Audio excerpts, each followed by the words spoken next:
NJ4061. Siya yung Calbayog Lap winner. Oh, ito pala yun. BJ Gaspar siya. Unang gamit ko sa kanya, nung hinugot ko siya sa breederan, anak niya yung nagkalbayog lap champion sa ulpa ng Young Bird.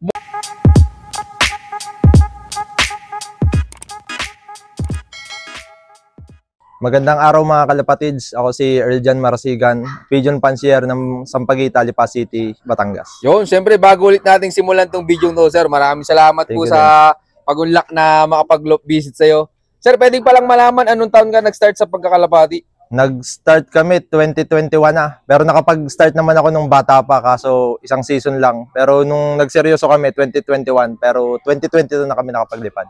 Kamusta naman yung unang sabak mo sa karera, sir? Unang sabak, nakapanalo agad tayo sa mga one hit, pero hindi tayo pinapalad mag-lock pa sa dulo. Pero ngayon naman, kada season, nabre-break natin kung ano nagagawa natin ng mga nakaraang season. Ito mga kalapatids, so. Pwedeng malaman, sir, yung latest achievements mo nitong katatapos lang na karera? Yung norte namin, dinivert ng south sa Palo Leyte. Ang achievement natin doon, naging Calbayog Lap winner tayo. Tapos, 4th overall champion sa LFC.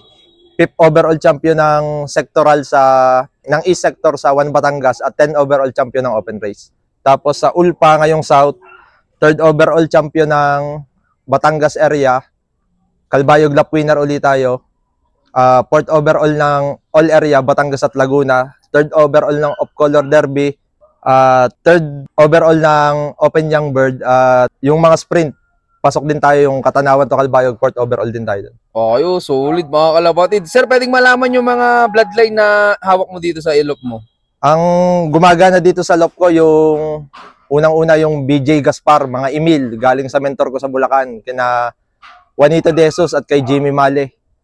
Tapos kay yung tinatawag nung pinsang ko ni Kuya JC na Magenta Lines at yung Sakuragi Lines ni Sir Joven, di makulangan. Oh, yes. Pero alin doon yung bloodline mo na madalas mag-lap champion? Yung mga BJ Gaspar. Talagang may tulin sila sa dulo? Oo. Kahit sa umpisa, sila yung mga pangbanat ko sa pooling. Oh, yun, sulit mga kalapatis. Sir, pwedeng may pasyal mo kami sa loop mo? Pwede, sige. Pasyal tayo sa loop ko. Ito yung simple kong pliers loop. Yung mga kalapatis. Ito na yung simula nung 2021? Yan na yung simula ng 2021. Pero wala pa siyang aviary nung una. Nilagay lang namin siya nung 2022 na. Di okay naman yung pagtuturo nyo? Okay naman, wala nang nawawala simula nung binabad namin. Magkakasama na dito lahat, North at South. Nandiyan na sila lahat. Pag may panlaban ka, sir, ano, binibigay mo ng asawa dyan? So, natural lang ako eh. Sama-sama na sila kung mag-aasawa sila o hindi. Pero halimbawa, mga nasa derby na at pansin natin na kailangan, gustong-gusto na ng asawa, binibigyan na natin. Doon sa likod, nandun naman yung mga ibon namin, mga stock at saka yung mga producer ko. Yun, puntahan natin mga kalapatids. Let's go. Ito yung stock ko. Nandito yung mga kak. Magkakahiwala yung kak at hen. Tapos ka na ng breeding, sir? Tapos na, puro lugo na ang ibon natin eh. Oo nga, mga lugod na mga kalapatids. Oh. Tapos ito naman yung breeding station ko.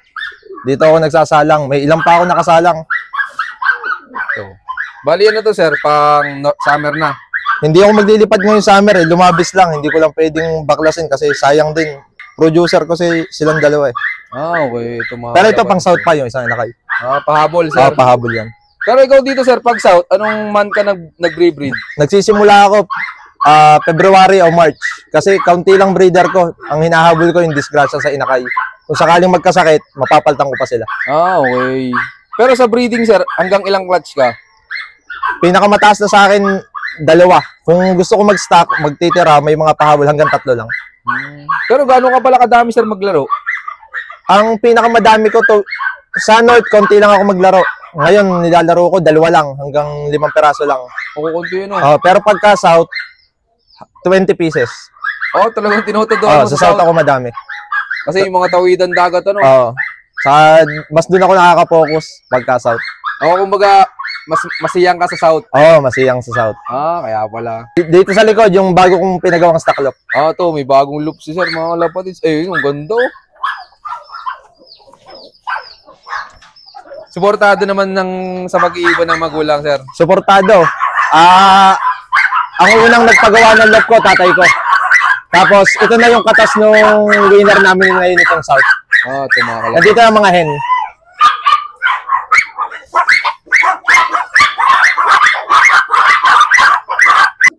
Ito yung naging achievement ko nung NDR Divert to South. Siya si NJ4061. Siya yung Calbayog Lap winner. Ito pala yun. BJ Gaspar siya. Anong baseline ng BJ Gaspar? Emil sila. Emil Divert, Mariano Lee. Okay. Ito mga kalapatids. So, Calbayog Lap champion pala to. Pumasok to sa overall. Nag-4th overall siya sa LFC. Tapos, 10th overall sa open race ng One Batangas. Ayos. Anong ginawa mong preparation dyan, sir? Nung kinarga mo nung last lap? Motivation lang kasi matagal natigil yung karera. Nasa 3 weeks yata. Nag-itlog na siya, tapos naggatas na. Kinapos lang, hindi nag-clock ng dulo. Bumigat na yung katawan niya. Okay. Pero ba't natigil lang ang tagal? Hindi ko rin alam Nagkabagyo, tapos natapat din sa Holy Week. Kaya tumagal yung karera. Saan pala last lap nun, sir? Palo Leyte. Okay. Pero finisher, mga kalapatids, yung tibay nito. Kahit medyo bumigat na yung katawan niya. Nilipad ko na siya dati, nung South. Young bird talaga siya ng South ng 2023. 6 overall siya ng pan-race.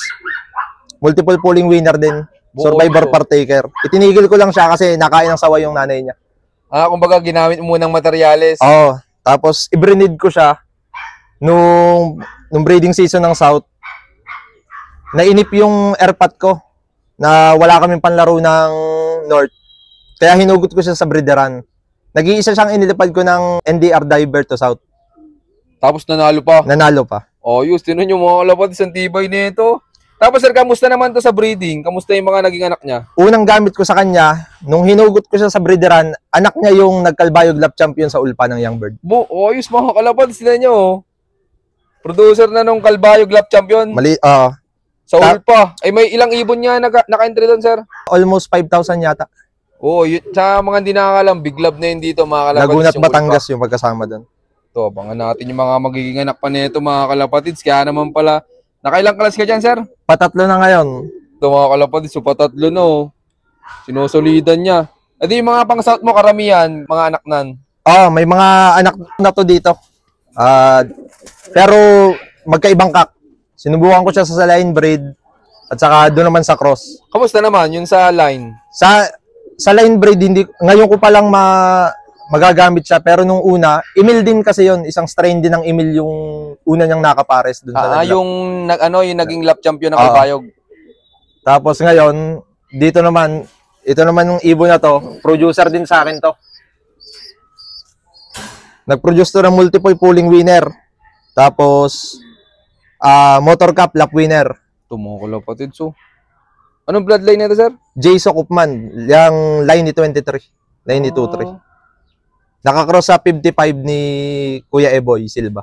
Yung solid yung mga hawak ng bloodline ni sir dito, mga kalapatids. Tapos yung ibon na yan, sir, may lipad. Walang lipad to. Yung mga kapatid nito, inilipad ko, pero hindi ganun kaganda ang performance, pero tumawid.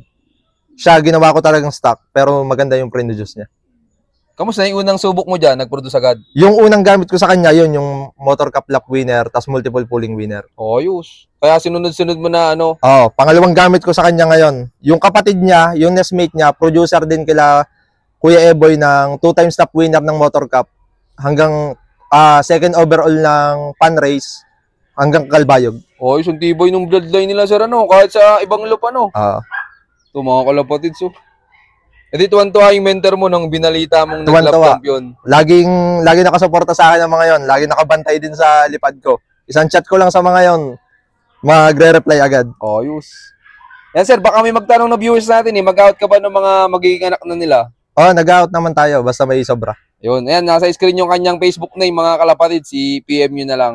Yun, shoutout sa inyo lahat, mga kalapatids. Maraming salamat sa patuloy suporta. At syempre, bago ulit matapos tong video to, meron ulit tayong pa-shoutout. Shoutout kay Boss Astarot from Mapandan, Pangasinan.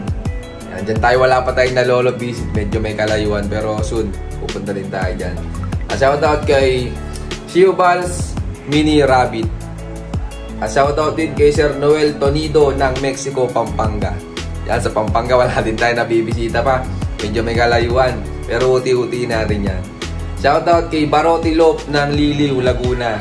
Shoutout sa Kalapatids Pits, mga Kalapatids yan. Bisita natin sila bukas, ang Team Kalapatids ng South. Shoutout kay Rockdub Excellence. So yun, maraming salamat sa patuloy ng suporta, mga Kalapatids. At abangan nyo yung part 2 nung napanood yung video. At sa mga gustong magpa-shoutout dyan, mag-comment lang kayo dyan sa baba. At syempre, may share na rin yung napanood yung video. So yun, keep watching and God bless you all. Thank you.